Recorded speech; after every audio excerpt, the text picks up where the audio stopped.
খোঁজ নেয়নি? তা নেয়নি তো নেয়নি। আচ্ছা, মনে রাখিনি। রাখিনি তো রাখিনি। ও, ফোনও করেনি। তো বেশ তো, করেনি তো করেনি। ফিরেও তাকায়নি। তাকায়নি যখন তো তাকায়নি। ও, ভুলে গেছে। তা বেশ তো, ভুলে গেছে যখন তখন গেছে। তাই বলে নিজেকে বিষণ্ণতার সমুদ্রে ডুবিয়ে রাখতে হবে?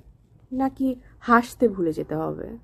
নাকি আত্মসম্মানকে বিসর্জন দিয়ে তার কাছে মিনতি করতে হবে? বারবার বিতাড়িত হওয়ার পরেও তার জন্য অপেক্ষা করতে হবে? নাকি পায়ে পড়তে হবে? নাকি নিজের ভালো থাকাটাকে এতটা সস্তা বানিয়ে ফেলতে হবে যা অন্যের উপর নির্ভর করে? এই বিষয়টা নিয়ে না একটু ভাবা উচিত। কারণ সব কিছুর পরেও তোমার ভালো থাকাটা তোমার জন্য খুব বেশি গুরুত্বপূর্ণ। নিজেকে নিয়ে ভাবো, নিজের জন্য বাঁচো, ভালো থেকো।